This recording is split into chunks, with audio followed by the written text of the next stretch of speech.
Chapter 12. The Cosmos, the Microcosm. Delivered in New York, January 26, 1896. The human mind naturally wants to get outside, to peer out of the body, as it were, through the channels of the organs. The eye must see, the ear must hear, the senses must sense the external world, and naturally the beauties and sublimities of nature captivate the attention of man first. The first questions that arose in the human soul were about the external world. The solution of the mystery was asked of the sky, of the stars, of the heavenly bodies, of the earth, of the rivers, of the mountains, of the ocean, and in all ancient religions we find traces of how the groping human mind at first caught at everything external. There was a river god, a sky god, a cloud god, a rain god, everything external, all of which we now call the powers of nature, became metamorphosed, transfigured, into wills, into gods, into heavenly messengers. As the question went deeper and deeper, these external manifestations failed to satisfy the human mind, and finally the energy turned inward, and the question was asked of man's own soul. From the macrocosm the question was reflected back to the microcosm, from the external world the question was reflected to the internal. From analyzing the external nature, man is led to analyze the internal. This questioning of the internal man comes with a higher state of civilization, with a deeper insight into nature, with a higher state of growth. The subject of discussion this afternoon is this internal man. No question is so near and dear to man's heart as that of the internal man. How many millions of times, in how many countries has this question been asked? Sages and kings, rich and poor, saints and sinners, every man, every woman, all have from time to time asked this question. Is there nothing permanent in this evanescent human life? Is there nothing, they have asked, which does not die away when this body dies? Is there not something living when this frame crumbles into dust? Is there not something which survives the fire which burns the body into ashes? And if so, what is its destiny? Where does it go? Whence did it come?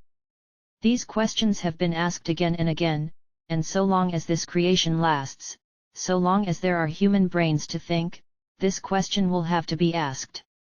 Yet, it is not that the answer did not come, each time the answer came, and as time rolls on, the answer will gain strength more and more. The question was answered once for all thousands of years ago, and through all subsequent time it is being restated, reillustrated, made clearer to our intellect. What we have to do, therefore, is to make a restatement of the answer. We do not pretend to throw any new light on those all-absorbing problems, but only to put before you the ancient truth in the language of modern times, to speak the thoughts of the ancients in the language of the moderns, to speak the thoughts of the philosophers in the language of the people, to speak the thoughts of the angels in the language of man, to speak the thoughts of God in the language of poor humanity, so that man will understand them, for the same divine essence from which the ideas emanated is ever present in man, and, therefore, he can always understand them. I am looking at you. How many things are necessary for this vision? First, the eyes. For if I am perfect in every other way, and yet have no eyes, I shall not be able to see you. Secondly, the real organ of vision. For the eyes are not the organs. They are but the instruments of vision, and behind them is the real organ, the nerve center in the brain. If that center be injured, a man may have the clearest pair of eyes, yet he will not be able to see anything. So, it is necessary that this center, or the real organ, be there. Thus, with all our senses, the external ear is but the instrument for carrying the vibration of sound inward to the center. Yet, that is not sufficient.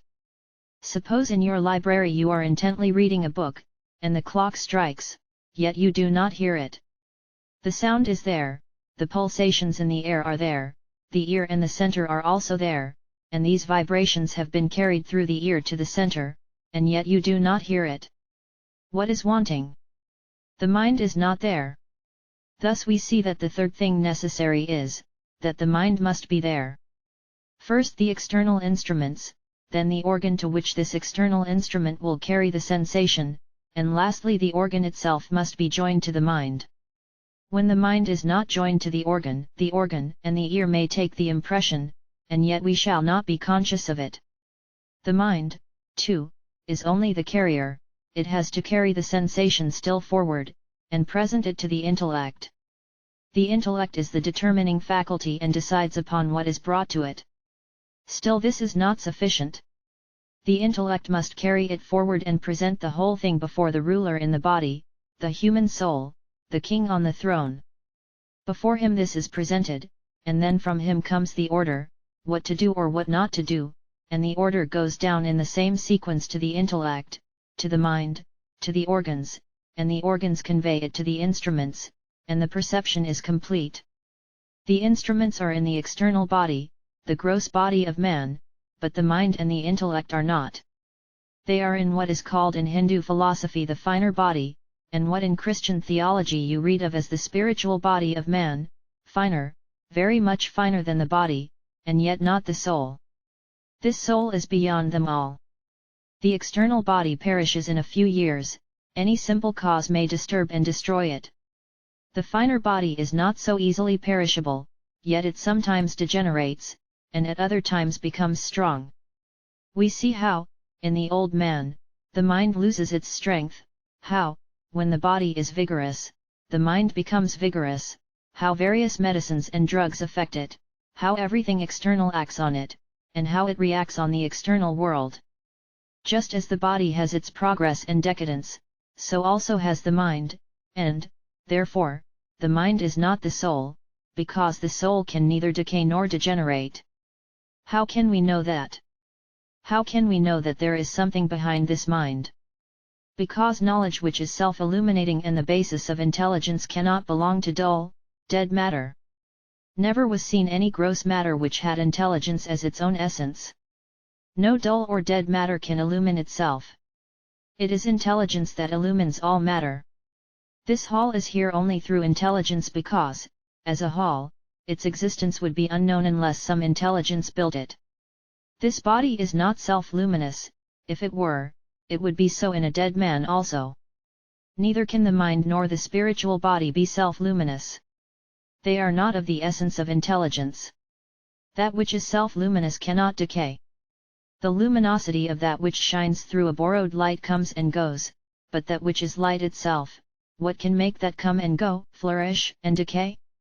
We see that the moon waxes and wanes, because it shines through the borrowed light of the sun. If a lump of iron is put into the fire and made red hot, it glows and shines, but its light will vanish, because it is borrowed.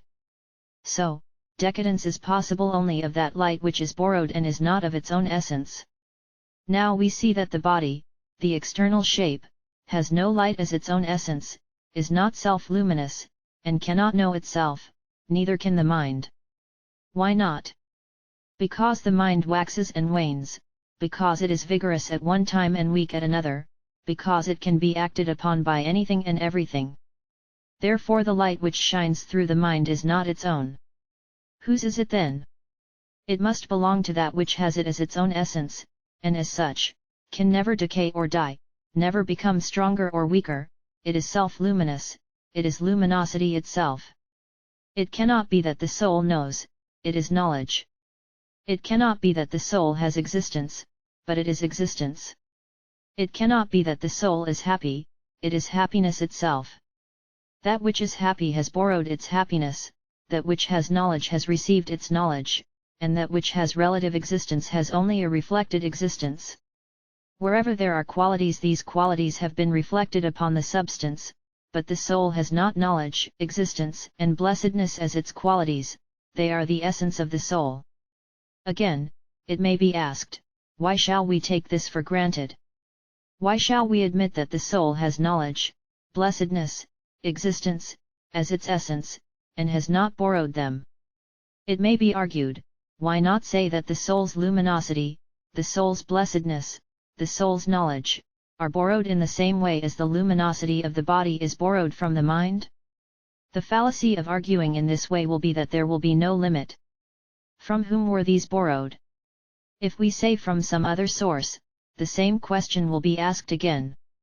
So, at last we shall have to come to one who is self-luminous. To make matters short then, the logical way is to stop where we get self-luminosity, and proceed no further. We see, then, that this human being is composed first of this external covering, the body, secondly, the finer body, consisting of mind, intellect, and egoism. Behind them is the real self of man. We have seen that all the qualities and powers of the gross body are borrowed from the mind, and the mind, the finer body, borrows its powers and luminosity from the soul, standing behind. A great many questions now arise about the nature of this soul. If the existence of the soul is drawn from the argument that it is self-luminous, that knowledge, existence, blessedness are its essence, it naturally follows that this soul cannot have been created. A self-luminous existence, independent of any other existence, could never have been the outcome of anything. It always existed, there was never a time when it did not exist, because if the soul did not exist, where was time? Time is in the soul, it is when the soul reflects its powers on the mind and the mind thinks, that time comes. When there was no soul, certainly there was no thought, and without thought, there was no time. How can the soul, therefore, be said to be existing in time, when time itself exists in the soul? It has neither birth nor death, but it is passing through all these various stages. It is manifesting slowly and gradually from lower to higher, and so on. It is expressing its own grandeur, working through the mind on the body, and through the body it is grasping the external world and understanding it. It takes up a body and uses it, and when that body has failed and is used up, it takes another body, and so on it goes. Here comes a very interesting question, that question which is generally known as the reincarnation of the soul.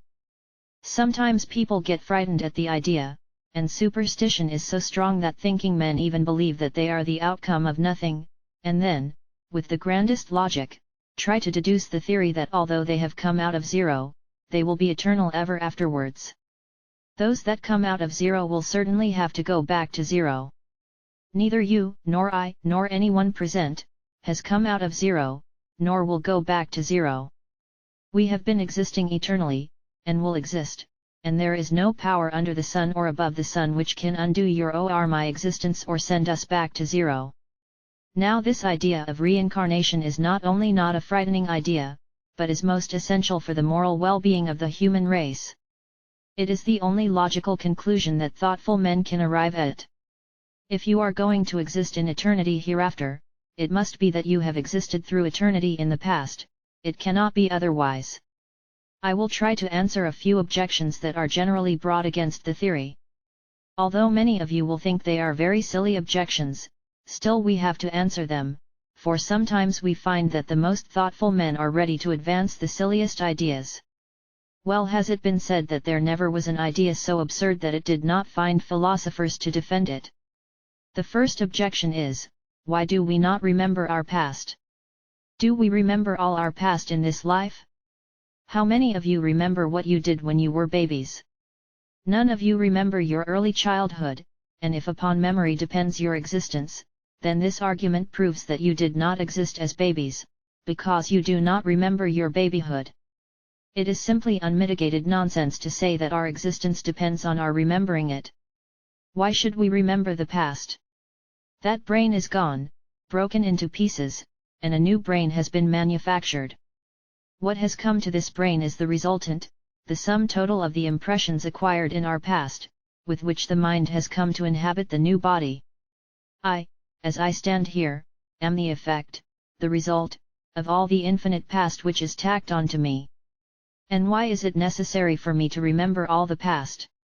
When a great ancient sage, a seer, or a prophet of old, who came face to face with the truth, says something, these modern men stand up and say, "Oh, he was a fool." But just use another name, Huxley says it, or Tyndall, then it must be true, and they take it for granted. In place of ancient superstitions they have erected modern superstitions, in place of the old popes of religion they have installed modern popes of science. So we see that this objection as to memory is not valid, and that is about the only serious objection that is raised against this theory.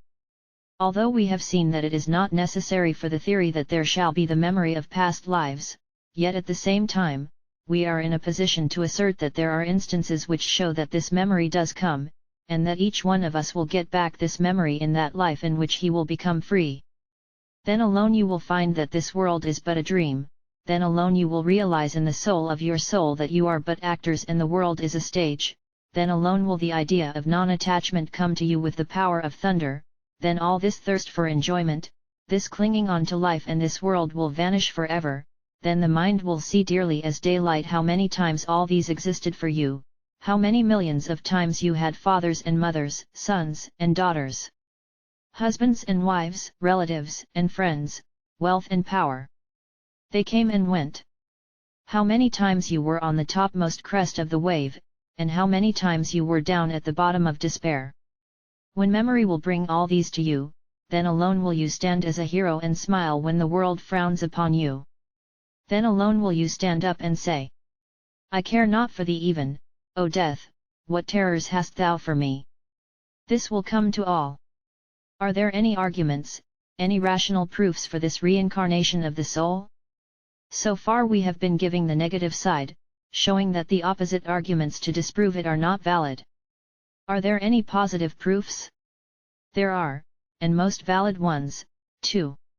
No other theory except that of reincarnation accounts for the wide divergence that we find between man and man in their powers to acquire knowledge. First, let us consider the process by means of which knowledge is acquired. Suppose I go into the street and see a dog. How do I know it is a dog? I refer it to my mind, and in my mind are groups of all my past experiences, arranged and pigeonholed, as it were. As soon as a new impression comes, I take it up and refer it to some of the old pigeonholes, and as soon as I find a group of the same impressions already existing, I place it in that group, and I am satisfied. I know it is a dog, because it coincides with the impressions already there. When I do not find the cognates of this new experience inside, I become dissatisfied. When, not finding the cognates of an impression, we become dissatisfied, this state of the mind is called ignorance, but, when, finding the cognates of an impression already existing, we become satisfied, this is called knowledge. When one apple fell, men became dissatisfied. Then gradually they found out the group. What was the group they found? That all apples fell, so they called it gravitation. Now we see that without a fund of already existing experience, any new experience would be impossible, for there would be nothing to which to refer the new impression. So, if, as some of the European philosophers think, a child came into the world with what they call tabula rasa, such a child would never attain to any degree of intellectual power, because he would have nothing to which to refer his new experiences. We see that the power of acquiring knowledge varies in each individual, and this shows that each one of us has come with his own fund of knowledge.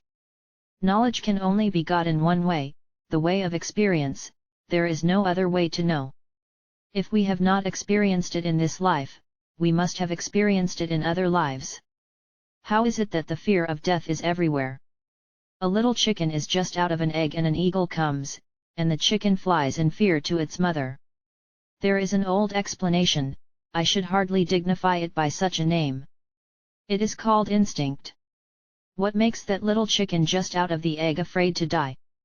How is it that as soon as a duckling hatched by a hen comes near water, it jumps into it and swims?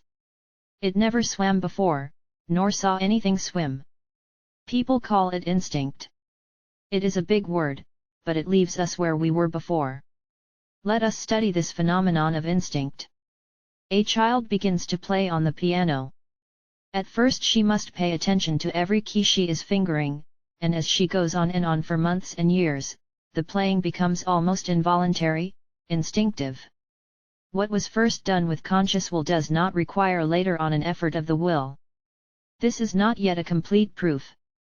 One half remains, and that is that almost all the actions which are now instinctive can be brought under the control of the will.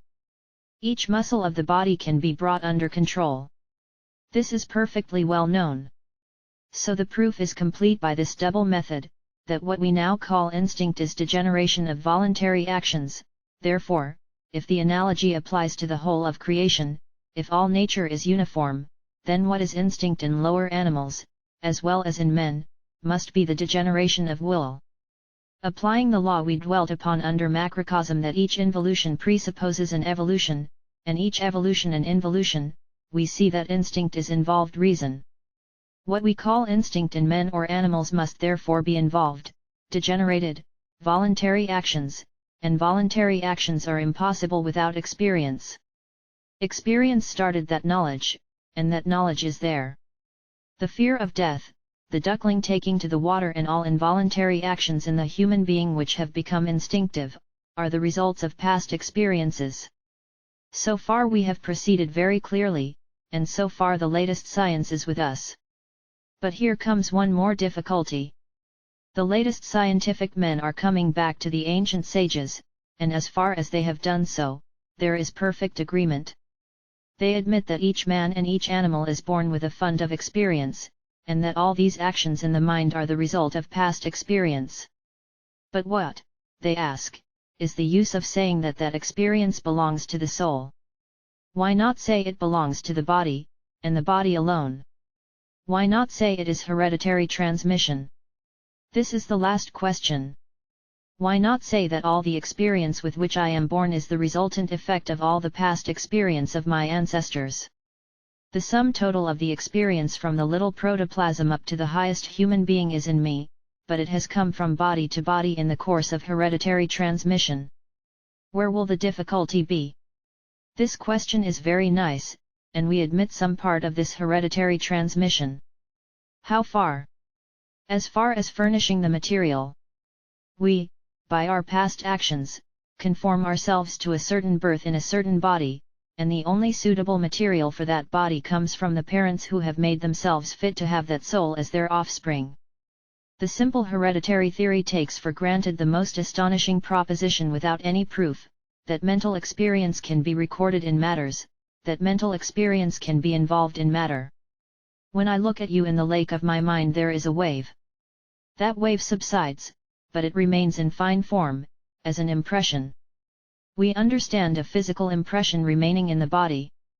But what proof is there for assuming that the mental impression can remain in the body, since the body goes to pieces? What carries it? Even granting it were possible for each mental impression to remain in the body, that every impression, beginning from the first man down to my father, was in my father's body, how could it be transmitted to me? Through the bioplasmic cell? How could that be? Because the father's body does not come to the child in toto. The same parents may have a number of children, then, from this theory of hereditary transmission, where the impression and the impressed, that is to say, material, are one, it rigorously follows that by the birth of every child the parents must lose a part of their own impressions, or, if the parents should transmit the whole of their impressions, then, after the birth of the first child, their minds would be a vacuum.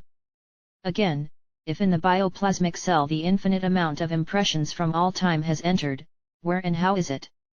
This is a most impossible position, and until these physiologists can prove how and where those impressions live in that cell, and what they mean by a mental impression sleeping in the physical cell, their position cannot be taken for granted. So far it is clear then, that this impression is in the mind, that the mind comes to take its birth and rebirth, and uses the material which is most proper for it, and that the mind which has made itself fit for only a particular kind of body will have to wait until it gets that material. This we understand. The theory then comes to this, that there is hereditary transmission so far as furnishing the material to the soul is concerned. But the soul migrates and manufactures body after body, and each thought we think, and each deed we do, is stored in it in fine forms, ready to spring up again and take a new shape. When I look at you, a wave rises in my mind. It dives down, as it were, and becomes finer and finer, but it does not die. It is ready to start up again as a wave in the shape of memory. So all these impressions are in my mind, and when I die the resultant force of them will be upon me. A ball is here, and each one of us takes a mallet in his hands and strikes the ball from all sides. The ball goes from point to point in the room, and when it reaches the door it flies out. What does it carry out with it? The resultant of all these blows. That will give it its direction. So, what directs the soul when the body dies? The resultant, the sum total of all the works it has done, of the thoughts it has thought. If the resultant is such that it has to manufacture a new body for further experience, it will go to those parents who are ready to supply it with suitable material for that body. Thus, from body to body it will go, sometimes to a heaven, and back again to earth, becoming man or some lower animal. This way it will go on until it has finished its experience, and completed the circle. It then knows its own nature, knows what it is, and ignorance vanishes, its powers become manifest, it becomes perfect. No more is there any necessity for the soul to work through physical bodies, nor is there any necessity for it to work through finer, or mental bodies. It shines in its own light, and is free, no more to be born, no more to die. We will not go now into the particulars of this. But I will bring before you one more point with regard to this theory of reincarnation. It is the theory that advances the freedom of the human soul. It is the one theory that does not lay the blame of all our weakness upon somebody else, which is a common human fallacy. We do not look at our own faults, the eyes do not see themselves, they see the eyes of everybody else. We human beings are very slow to recognize our own weakness, our own faults, so long as we can lay the blame upon somebody else.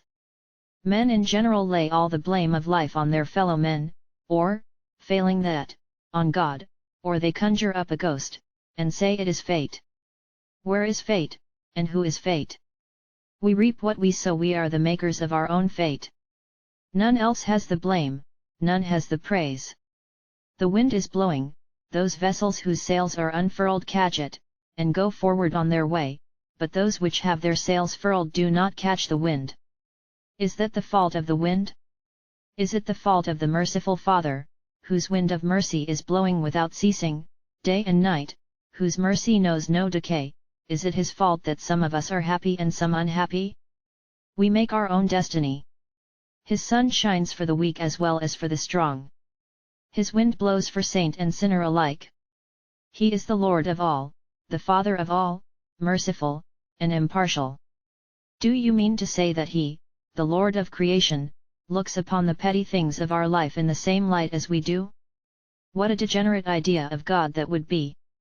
We are like little puppies, making life and death struggles here, and foolishly thinking that even God himself will take it as seriously as we do. He knows what the puppy's play means. Our attempts to lay the blame on him, making him the punisher, and the rewarder, are only foolish. He neither punishes, nor rewards any. His infinite mercy is open to everyone, at all times, in all places, under all conditions, unfailing, unswerving. Upon us depends how we use it. Upon us depends how we utilize it. Blame neither man, nor God, nor anyone in the world. When you find yourselves suffering, blame yourselves, and try to do better. This is the only solution of the problem. Those that blame others and, alas, the number of them is increasing every day, are generally miserable with helpless brains. They have brought themselves to that pass through their own mistakes and blame others, but this does not alter their position. It does not serve them in any way. This attempt to throw the blame upon others only weakens them the more. Therefore, blame none for your own faults, stand upon your own feet, and take the whole responsibility upon yourselves. Say, this misery that I am suffering is of my own doing, and that very thing proves that it will have to be undone by me alone. That which I created, I can demolish, that which is created by someone else I shall never be able to destroy. Therefore, stand up, be bold, be strong. Take the whole responsibility on your own shoulders, and know that you are the creator of your own destiny. All the strength and succor you want is within yourselves. Therefore, make your own future. Let the dead past bury its dead. The infinite future is before you, and you must always remember that each word, thought, and deed, lays up a store for you, and that as the bad thoughts and bad works are ready to spring upon you like tigers, so also there is the inspiring hope that the good thoughts and good deeds are ready with the power of 100,000 angels to defend you always and forever.